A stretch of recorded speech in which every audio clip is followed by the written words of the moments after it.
آج کا دن جیسے شخصیات، متاثر کن شخصیات کے تذکرے کا دن طے ہوا تھا، تو اسی مناسبت سے آج میں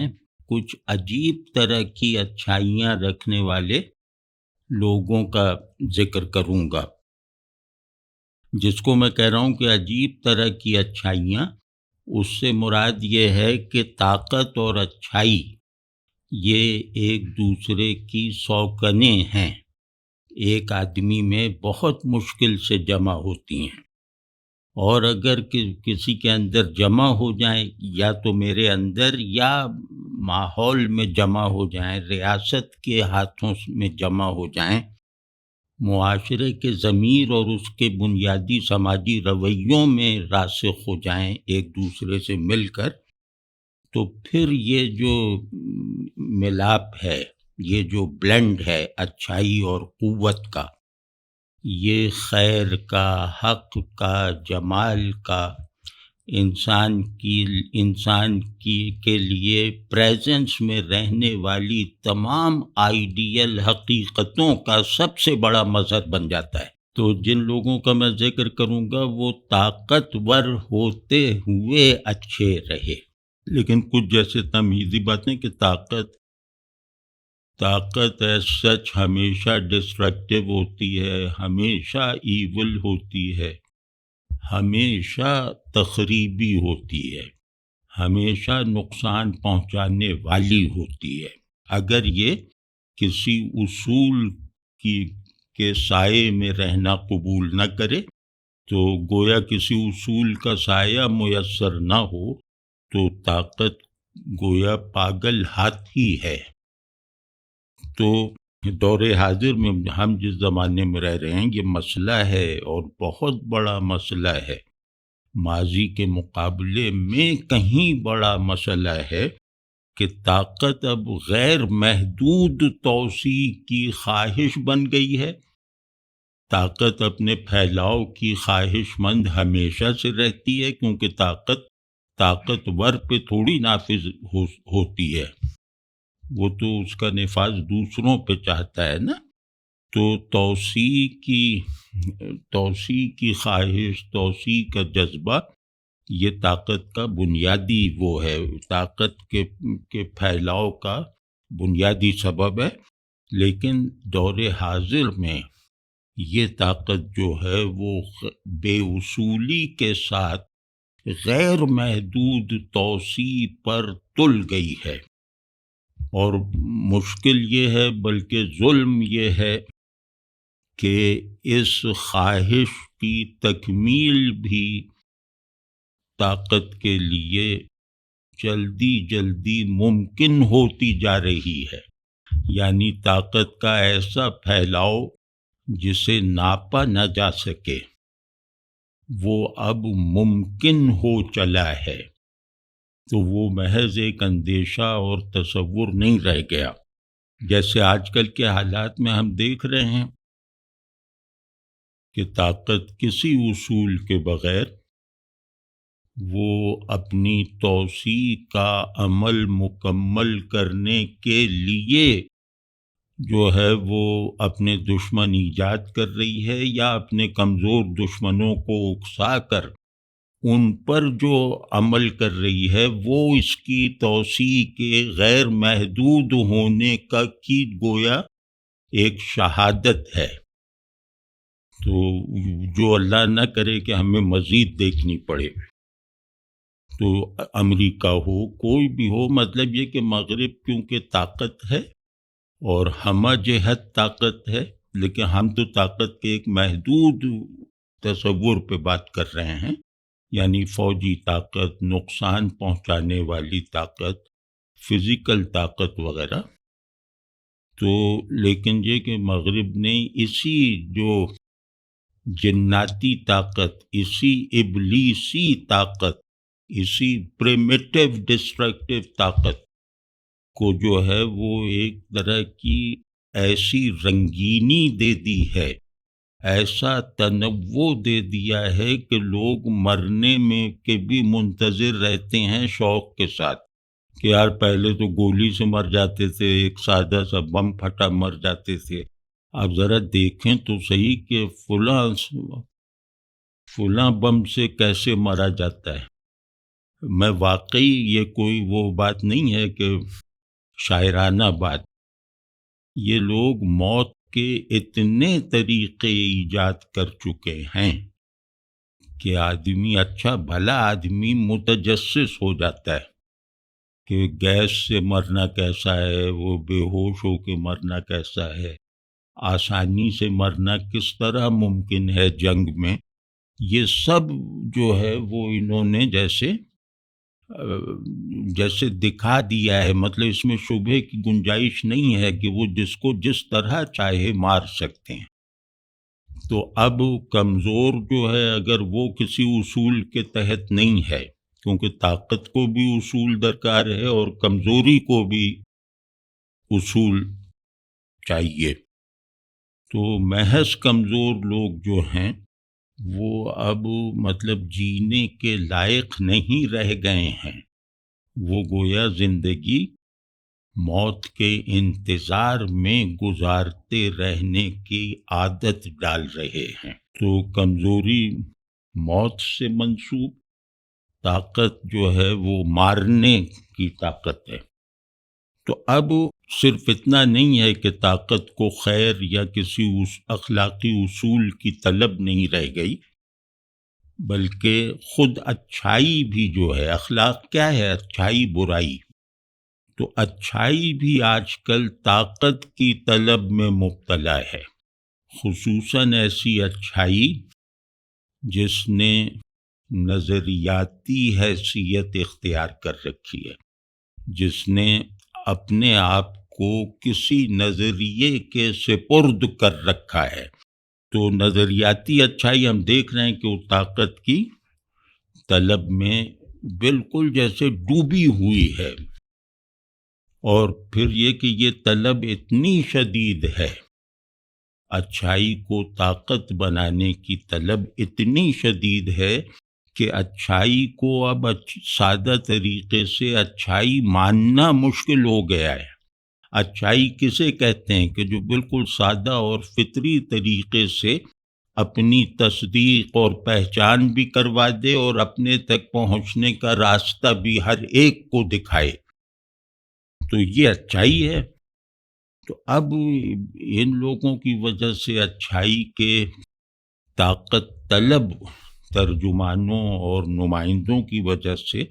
اب اچھائی کو ماننا مشکل ہوتا جا رہا ہے. اچھائی سے محبت کرنے والے، اچھائی سے مانوس یا اچھائی پر عامل لوگوں کے لیے بھی.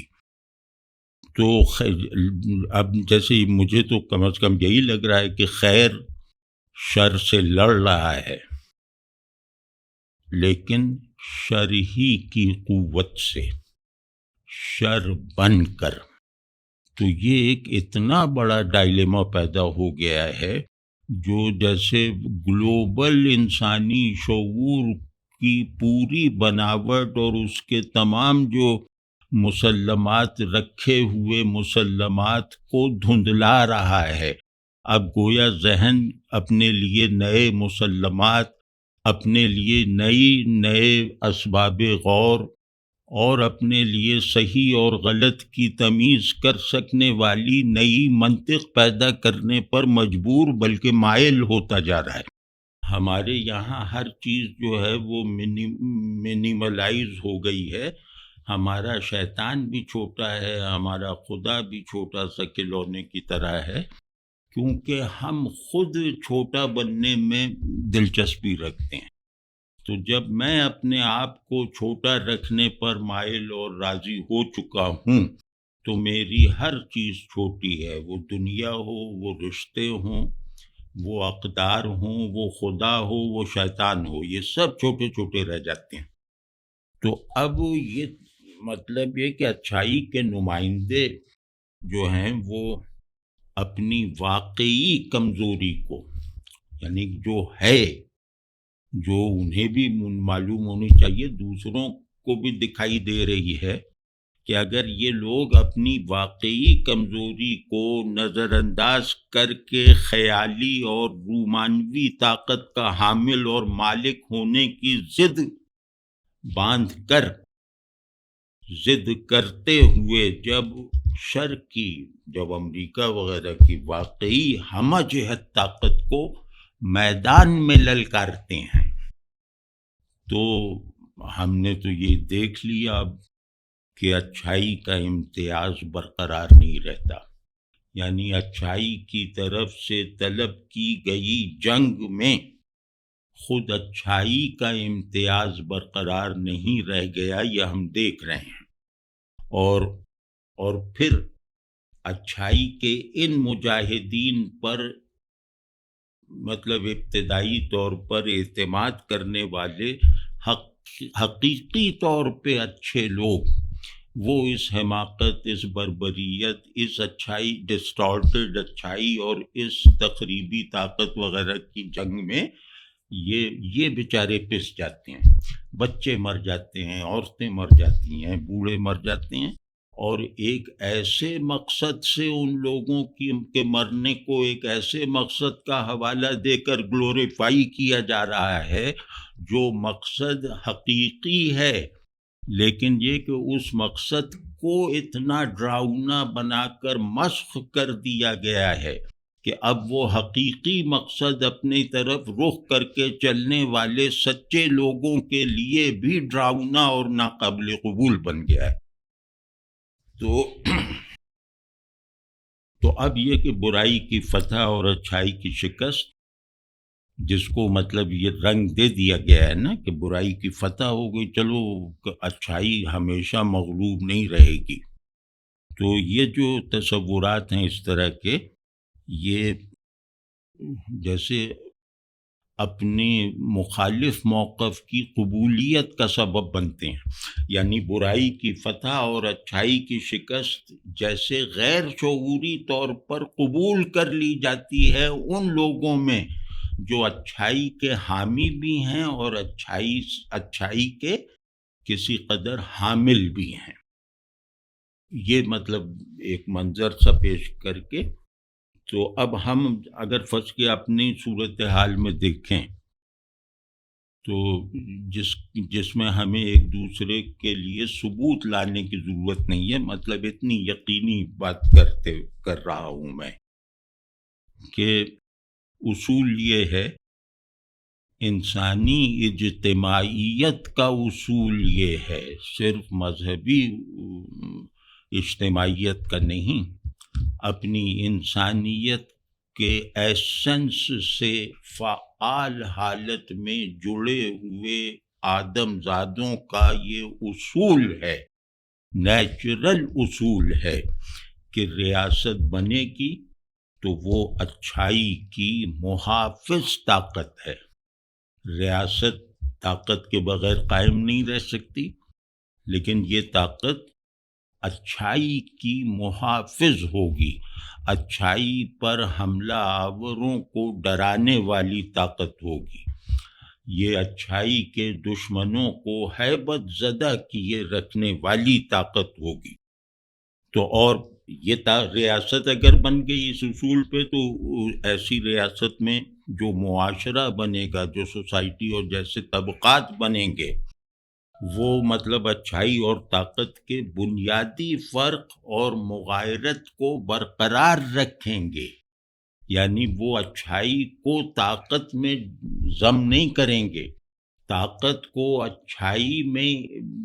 غائب نہیں کریں گے، ان دونوں کے اپنے اپنے امتیازات، یعنی طاقت کی تخریبی جہت اور خیر کی تعمیری جہت، ان دونوں کے اس فرق کو ہر صورتحال میں برقرار رکھیں گے۔ یہ کام ریاست کا، معاشرے کا ہے۔ تو مطلب اچھی ریاست کیا ہے؟ یہ آئیڈیل کی بات نہیں کر رہا، وہ ہے جو اچھائی کا ہاتھ ہے۔ اور اچھی سوسائٹی کیا ہے؟ جو اس اچھائی کا دل اور دماغ ہے۔ اچھائی کا دل اور دماغ معاشرے میں برسر فعال رہتا ہے، اور اچھائی اپنی قوت کے کانٹیکسٹ میں ریاست کی شکل میں محفوظ اور بالکل ظاہر رہتی ہے۔ یہ مطلب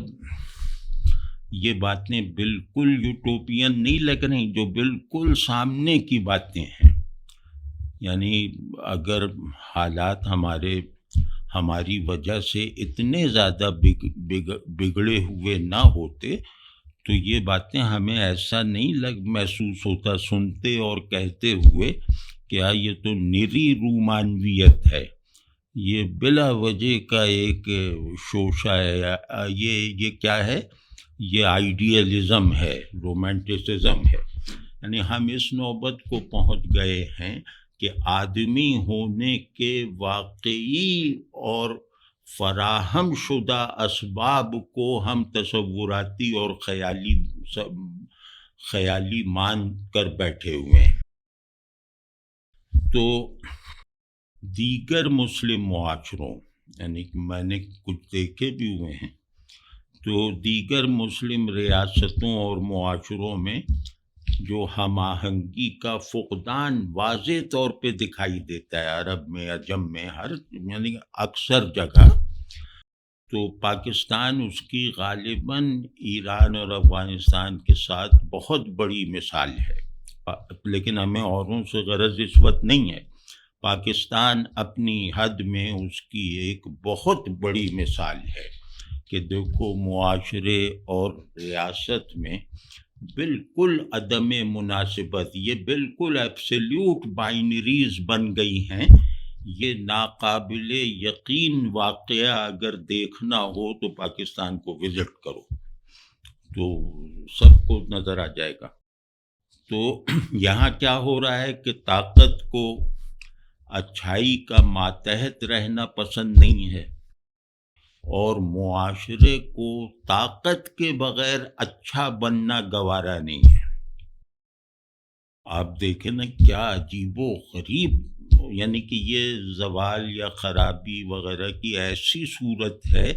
کہ جس کو خرابی کہنے کے دلائل ابھی جیسے ہمیں حاصل کرنے اور بنانے ہیں، یہ اتنی زیادہ عجیب و غریب گراوٹ اور بحران ہے۔ تو جیسے میں نے عرض کیا کہ اب پاکستانی بھی اچھے لوگ ہو سکتے ہیں، اچھے لوگ بھی پاکستانی ہو سکتے ہیں، یہ اب صرف تنزیہ یا بہت ہی حیران کن باتیں ہیں۔ اور اب میں پاکستانی کی حیثیت سے دیکھتا ہوں، پاکستانی ہونے کے تمام جو شناختیں ہیں وہ اپنے اندر رکھتے ہوئے اپنے آپ کو اس سے کوئی پاک سمجھتے ہوئے نہیں، یہاں کیا ہے، یعنی سب سے زیادہ بڑے جو مغالطے ہو سکتے ہیں، یعنی سب سے بڑی خوش فہمیاں اور غلط فہمیاں جو ہیں وہ یہاں گویا زندگی کا حصہ ہیں۔ یعنی جن باتوں کو ایک معیاری انسانی اجتماعیت کے اسٹرکچر میں ناقابل قیاس سمجھا جاتا ہے، وہ ہمارے یہاں فعال ہیں، وہ ہمارے معاشرے اور ہمارے اسٹیٹ کی رگوں میں خون کی طرح دوڑتی ہوئی دکھائی دے رہی ہیں۔ وہ کیا کہ عدلیہ انصاف کر سکتے ہیں، عدلیہ کا کام ہی انصاف کرنا ہے، لیکن پاکستان میں یہ کہا جائے گا کہ یار وہ دن بہت بڑا دن اور عجیب دن ہوگا، اس دن تو کوئی معجزہ ہو جائے گا جب عدلیہ انصاف کرے گی۔ سیاسی جماعتیں اور ان میں سے کسی کی بھی حکومت،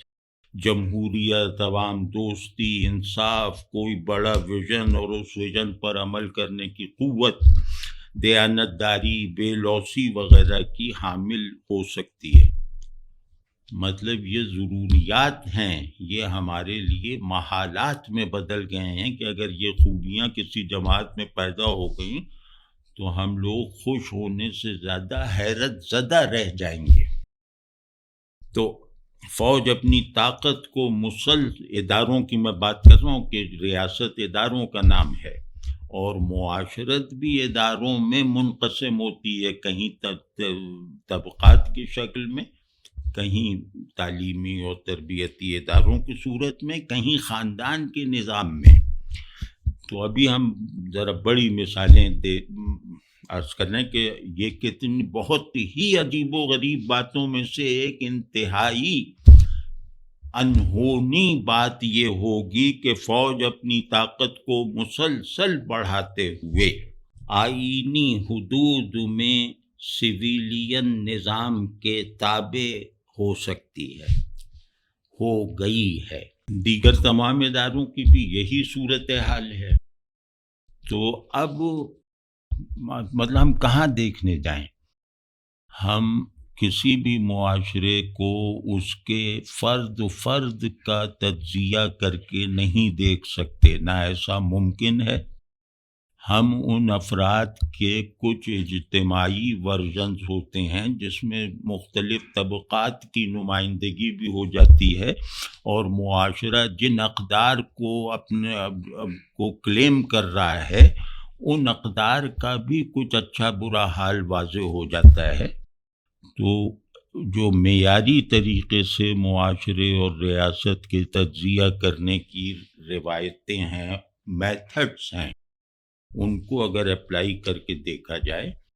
تو ہم تو گویا مطلب یہ کہ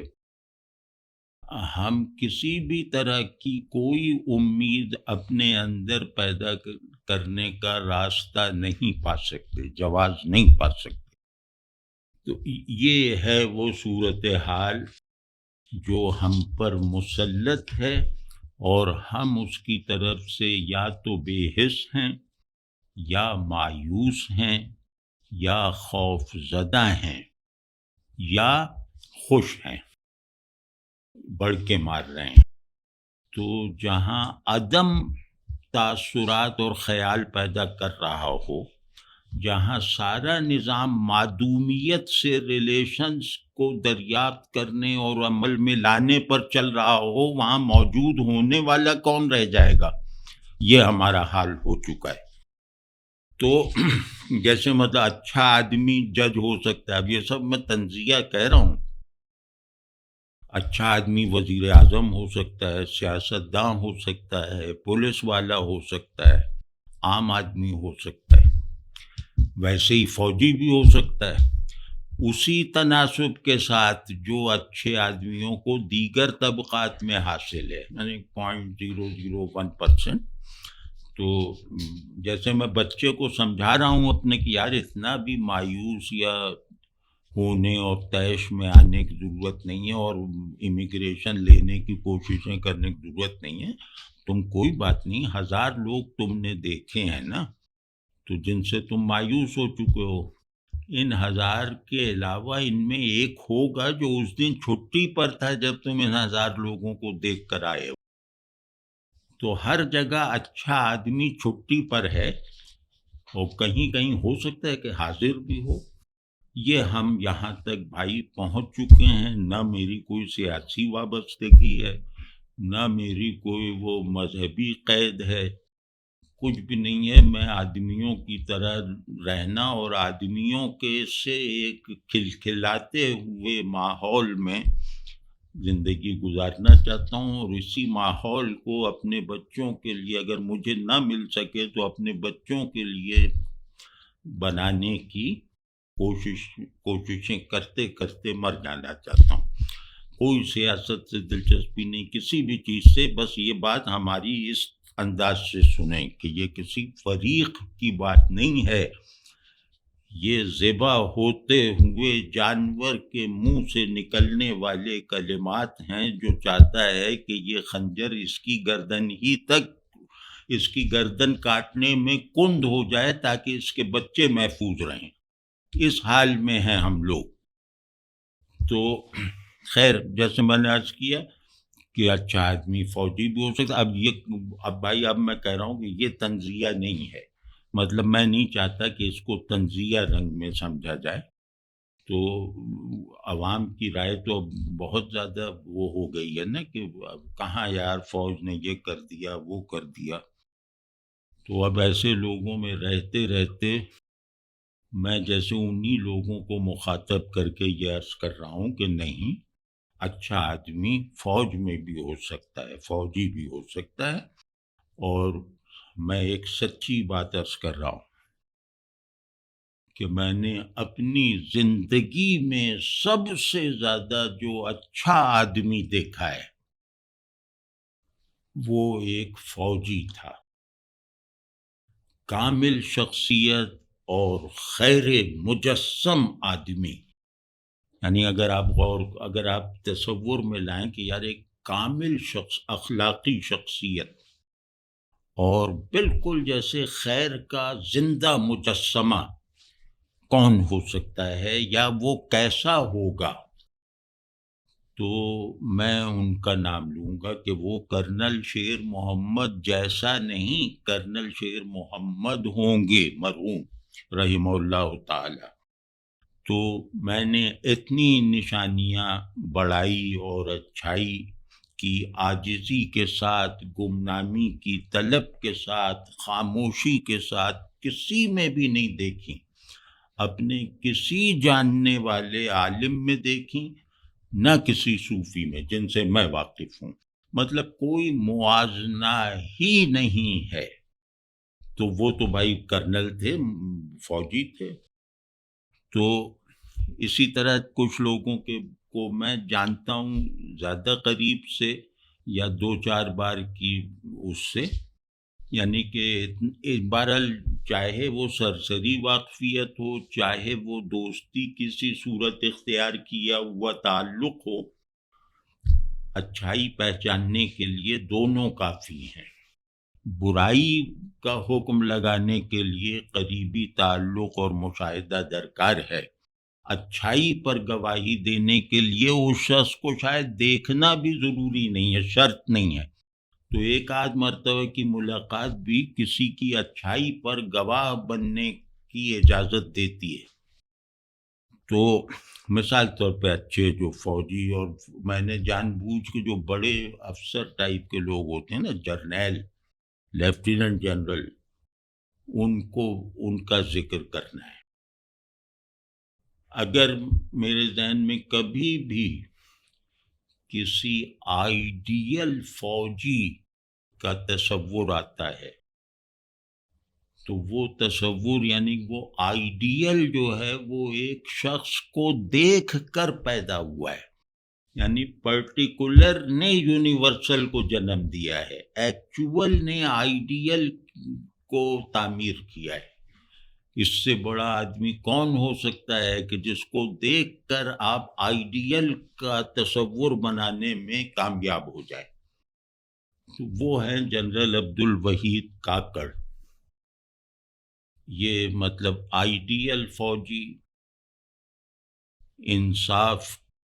مطلب انصاف ایسا ہے کہ ان کا مجسمہ عدالتوں میں نصب کر دیا جائے تو انہیں کچھ انسپریشن ملے گی. اور ہر اعتبار سے بے خوف، بے لوثی کے ساتھ، بہت بڑے بڑے کام کرنے والے گمنام رہتے ہوئے، اپنے آپ کو چھپا کر لوگوں کو ابھارنے والے، اپنے ذکر سے پرہیز کرنے والے، اپنا تذکرہ سننے سے کراہت کی حد تک جو ہے وہ بیزار ہونے والے، اپنے بارے میں ہر ایک کو بے خبر رکھنے والے، اپنی بڑائیوں سے، اپنی خوبیوں سے، اپنے قریب ترین لوگوں کو بھی بے خبر رکھنے کی کوشش کرتے رہنے والے. یہ ٹائپ جو ہے، اب طاقت ان کی بہت تھی. جب آپ نے دیکھا ہی ہوگا حکومت کو الٹ دیا اور کیا کیا کیا، لیکن ایکسٹینشن کی درخواست ان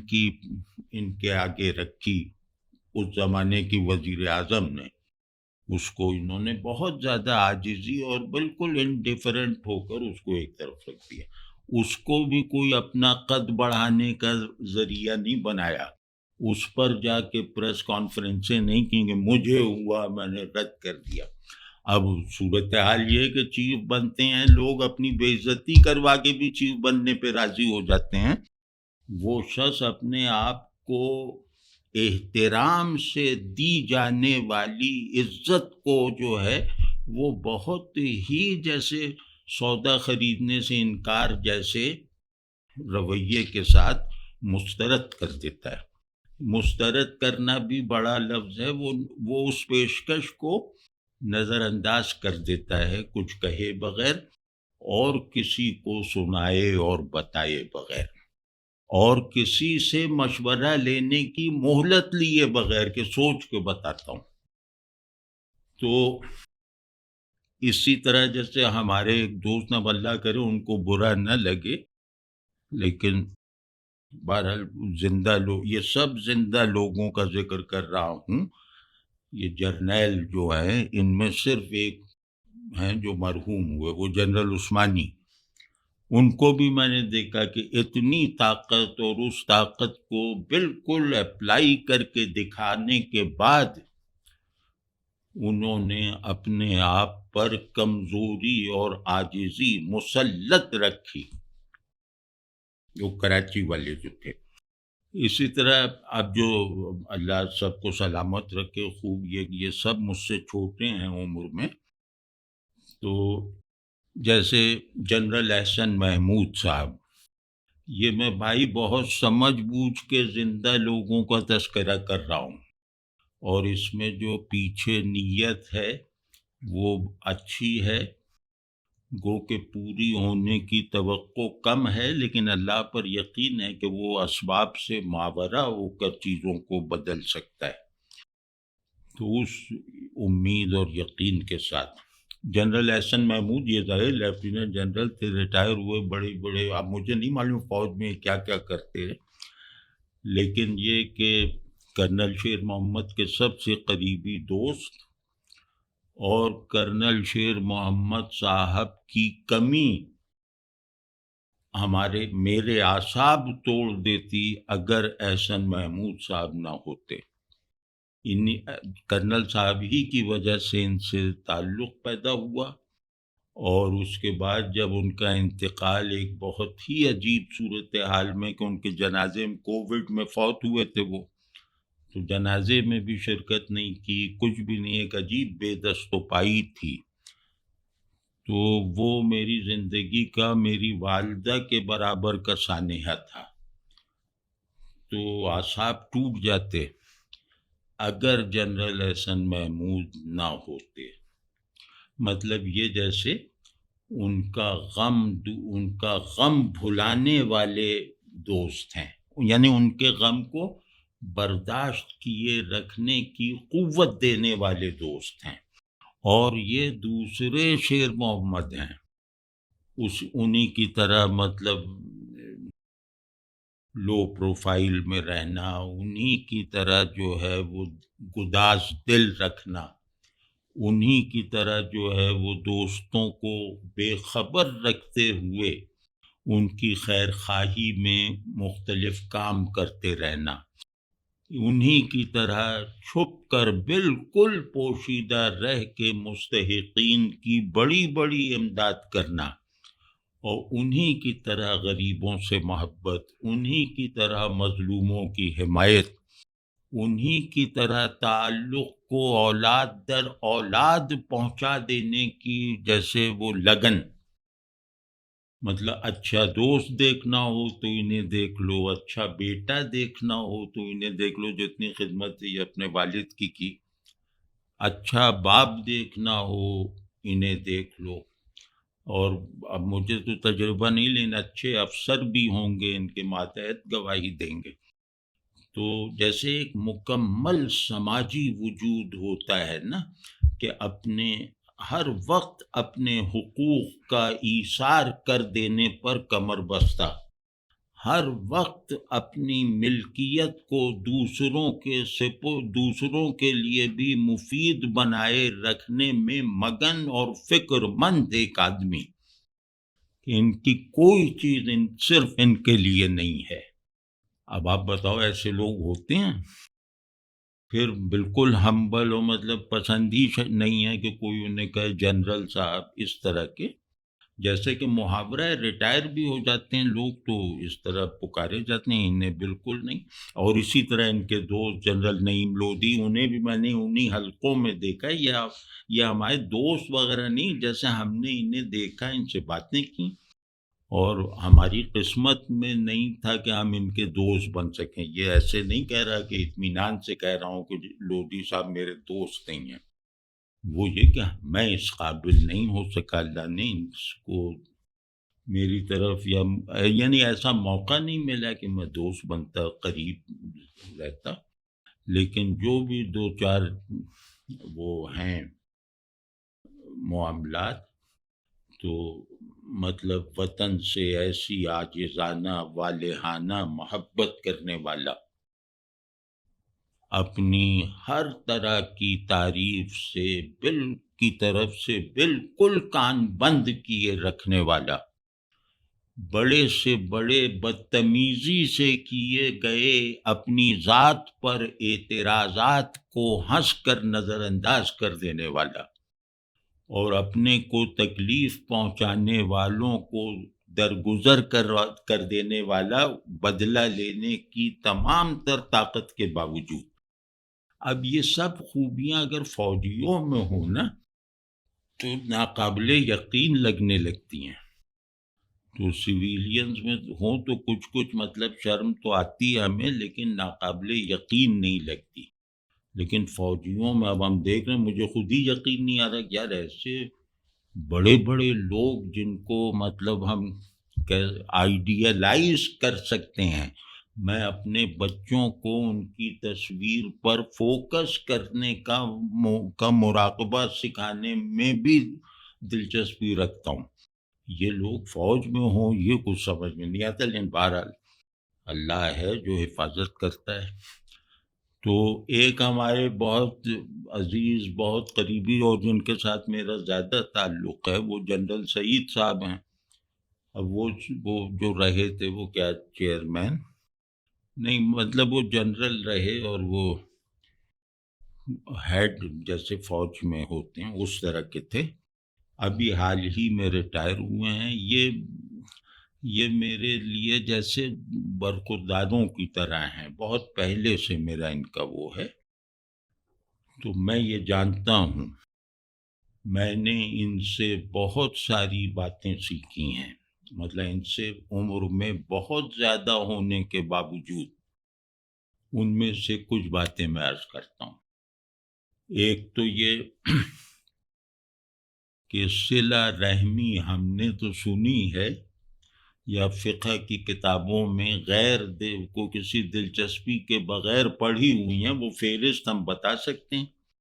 کہ رشتہ داریاں اور ان کے حقوق، تو فہرست شاید اس کی مجھے زیادہ یاد ہو ان کے مقابلے میں، لیکن جو فہرست میں نے رٹ رکھی ہے، اس فہرست کو انتہائی درجے پر اپنے رشتوں کے درمیان عمل میں رکھنا، احساسات میں رکھنا، جذبات میں رکھنا اور اعمال میں رکھنا، یہ میں نے جنرل سعید کے برابر کہیں نہیں دیکھا۔ مطلب یہ کہ جس طرح بھائی بہنوں، جس طرح عزیزوں، جس طرح جیسے برادری، مطلب ایک ہوتی ہے نا کہ خاندان، بڑا خاندان، کہ وہ اس کا بھانجا، وہ اس کا بھتیجا، وہ اس کا داماد، مطلب اس طرح کے جو رشتے ہوتے ہیں، ان سب کے لیے جس طرح فکر مند، جس طرح ان کی مدد پر کمر بستہ، جس طرح ان کے لیے پیسے، وقت وغیرہ کا ایثار کر کے اسے چھپانے کا اہتمام کرنے والا، کسی پر اپنے رشتہ داروں پر احسان کرنا اس طرح کہ انہیں شکریہ ادا کرنا مصنوعی عمل لگے کہ میں ان کا کیا شکریہ ادا کروں، ذرا والد صاحب میرے لیے کوئی چیز لے آئے تو میں اب ان کا کیا شکریہ ادا کروں، تو اپنے احسان مندوں کو ایسا بنا دینا کہ وہ شکریہ ادا کرنا بھی ایک فضول حرکت سمجھیں۔ یہ میں نے اگر کوئی آدمی اپنی زندگی میں اس حد کو پہنچا ہوا دیکھا ہے تو اللہ ان کو سلامت رکھے. یہ جنرل محمد سعید ہیں، اور یہ ایک زمانے میں کراچی میں کیا وہ رینجرز کے بھی سربراہ رہے. رینجرز کراچی آپ جانتے ہی ہیں کہ کراچی کوئلے کی کان ہے، وہاں جو بھی اندر اترے گا تو کچھ نہ کچھ کالک اسے ضرور لگے گی. تو یہ اس کوئلے کی کان کے بھی سب سے زیادہ سیاہ حصے میں رہے ہیں. جو لوگ حالات جانتے ہیں وہ اس بات کو سمجھیں گے. اور ان کے سفید کپڑے پہن کے یہ کوئلے کی کان کے بالکل قلب میں رہے، اور سیاہی کا ایک دھبا ان کے کپڑوں پہ نہیں پڑا. تو میں مطلب زیادہ کھول کے نہیں بات کرنا چاہتا، لیکن یہ کہ وہ جس حال میں انہوں نے اپنا زہد برقرار رکھا، اپنے متوسط طبقے والی ضروریات کو بھی پورا نہ کر سکنے والی مجبوریوں کو برقرار رکھا، یہ میرے خیال میں اولیاء اللہ ہی کر سکتے ہیں، میں تو نہیں کر سکتا. تو اب یہ بہرحال یہ میں نے مصلحتاً، جو ہمارے یہاں سب زیادہ طاقت جرنیل کے پاس ہوتی ہے نا، وہ کوئی وزیر اعظم اور صدر ہونے سے کیا ہوتا ہے. تو میں نے واقعی طاقتور لوگوں کا ذکر کیا ہے کہ جن سے وزیر اعظم ہاتھ ملانا فخر محسوس کرے، یہ وہ لوگ تھے. تو اور ایسے اچھے، مطلب کیا کہتے ہیں، وہ جو حافظ کا شعر ہے نا، بلکہ 2-3 اور ہیں لیکن وہ زیادہ طاقتور نہیں تھے، وہ ان کا کسی وقت اپنائیت تھے، وہ مجھ سے چھوٹے چھوٹے ہیں. وہ بریگیڈیئر حسن ہیں، ایک صاحب بریگیڈیئر ہیں غالباً عاصم بخشی صاحب، ایک لڑکا اور ہے میرے دوست کا بیٹا، وہ فرخ اسے کہتے تھے، نام اس کا علمدار تھا، اور وہ کرنل یا کچھ اس طرح ریٹائر بھی ہو گیا. لیکن یہ بیچارے تو ذرا فوج میں بھی جو غیر اہم کئی جگہیں ہوتی ہیں تعلیم والی، اس میں رہے، تو ان کا ذکر ان کا تصور کبھی فوجی کی حیثیت سے نہیں آیا. یہ سب لڑنے والے جرنیل تھے. تو اب بتائیے، اتنے اچھے تھے، اللہ کرے کہ اب بھی اچھے ہوں. 1-2 کو میں جانتا ہوں، لیکن ان کا نام لیتے ہوئے ڈر لگ رہا ہے، ان کی تعریف کرتے ہوئے ڈر لگ رہا ہے. اب آپ دیکھ لیں کیا صورتحال ہے. تو بس اللہ خوش رکھے اور اس سے ہمیں سبق لینے کی توفیق عطا فرمائے کہ ہر آدمی کسی نہ کسی کو نقصان پہنچانے کی طاقت رکھتا ہے. ہر آدمی، یعنی کمزوری کی کوئی بھی قسم ایسی نہیں ہے جس کا شکار ہونے کے بعد میں کسی نہ کسی کو نقصان پہنچانے کی طاقت سے محروم ہو جاؤں. تو اب میں نقصان پہنچاؤں، 1 کو پہنچاؤں، 2 کو پہنچاؤں، 10 کو پہنچا دوں گا، اور 8-10 کو پہنچانے کے بعد بس کوئی آ کے مجھے شہید کر دے گا، تو ہماری تو نقصان پہنچانے کی صلاحیت محدود ہے نا. تو ان لوگوں کو تو ظاہر ہے سبھی جانتے ہیں غیر محدود صلاحیت ہے، اور اس صلاحیت کا بے دریغ استعمال بھی جیسے ایک روایت ہے. تو اس میں ایسی طاقت کے مالک لوگ اگر اس طرح کے نکلیں تو اللہ کی رحمت پر اعتماد بڑھ جاتا ہے. اور معجزوں سے جو ایک نامانوس ہونے کی کیفیت ہے نا، ظاہر ہم نے کہا معجزے دیکھیں، تو معجزوں پہ بھی یقین بڑھ جاتا ہے ان لوگوں کو دیکھ کر. اللہ انہیں سلامت رکھے، باکرامت رکھے، اور ہم لوگوں کو بھی سبق لینے دے کہ ہم ظاہر کسی کے باپ ہیں، شوہر ہیں، کسی کے کہیں چھوٹی موٹی جگہ پہ کسی کچھ کلرکوں کے افسر ہیں، تو ذرا اپنے سنبھال کے رہیں. اور ان میں سے کوئی بھی آدمی اس وقت یاد کر لیں جب آپ اپنے گھر میں حکومت چلانے کی کوشش کر رہے ہوں، تو انشاءاللہ فوراً جو ہے وہ اصلاح کا موقع حاصل ہو جائے گا.